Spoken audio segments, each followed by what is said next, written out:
के लिए आप लिए हुए हैं, तो वो हाइड्रोलॉजिकल इशू जिसको हम पानी का जो इशू है वो भी उसको जो है सॉल्व कर सकता है। तो कहीं पानी अगर लग गया है तो हो सकता है कि पानी उसमें ड्रेन करके आपके तालाब में आ जाए, तो आपका फसल जो है वहाँ पे उसको ज़्यादा नुकसान नहीं होगा।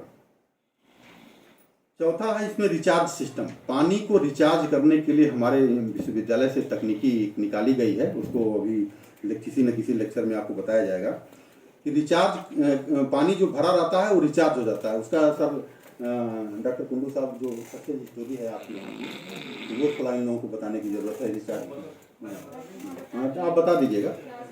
हाँ ठीक है ठीक है। वो बहुत ही अच्छी रिचार्ज स्ट्रक्चर है, हमारे विश्वविद्यालय से बनाई तकनीकी निकाली गई है। उसको बनाने के बाद वो पूरा पानी को ज़मीन के अंदर स्टेटा जहाँ पे हार्ड स्टेटा है उसको काट करके नीचे पूरा पानी ले जाता है, फसल आपकी बच जाती है।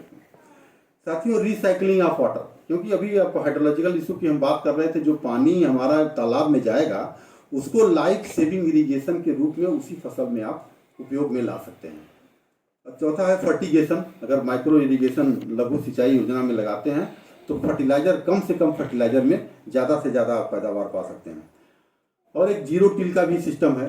जीरो टिल से कई इक्विपमेंट्स नए नए निकाले गए हैं, तो विदाउट एनी फेल पानी जैसे निकलता है, रिसीव करता है, तुरंत आप उसमें जो है जीरो टिल से अपने गेहूं की बुआई कर सकते हैं। और एक चीज़ और इम्पॉर्टेंट है कृषि सलाह, जिसे हम लोग वैज्ञानिक तौर पे वैज्ञानिक हैं या और दूसरे जो ट्रेनिंग होती है उससे आप जो है रिस्पांस फार्मिंग अपनाने की ज़रूरत है।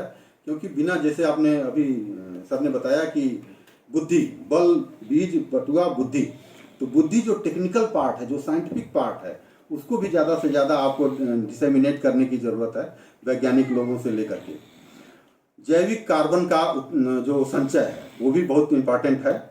और इसके अलावा हम दो एक चीज़ें और बताएंगे, फिर अपनी वाणी को विराम देंगे। सरकार के कुछ कार्यक्रम भी चलाए जा रहे हैं, जैसे कि प्रति बूंद अधिक फसल का, कम से कम लघु सिंचाई योजना उसमें आ जाती है। परंपरागत खेती, जो पुराना हमारा एग्रीकल्चर है, जो जलवायु के जो बिल्कुल अनुकूल था, उसको अपनाने की ज़रूरत है। ये SHC जो मृदा स्वास्थ्य कार्ड है, क्योंकि आज के टाइम में बहुत ज़्यादा अंधाधुंध आपको फर्टिलाइजर देने की ज़रूरत नहीं है, तो मृदा स्वास्थ्य कार्ड अपने खेत का उनको कहिए किसानों को बनाएं और वो अपना उसी के हिसाब से। जैविक खेती और प्राकृतिक खेती, जो आजकल का जो बर्निंग इशू है, हम प्राकृतिक खेती की तरफ बढ़ रहे हैं, क्योंकि धीरे धीरे जो न्यूट्रिशनल इशू है, पोषक तत्वों का इशू है, वो भी उसमें सॉल्व होता है, पैदावार भी बढ़ती है। और हमारा जो स्ट्रक्चर है, सॉयल वाटर क्लाइमेट, तीनों में बहुत ज़्यादा परिवर्तन होने की संभावना नहीं रहती है जब हम प्राकृतिक खेती को अपनाते हैं।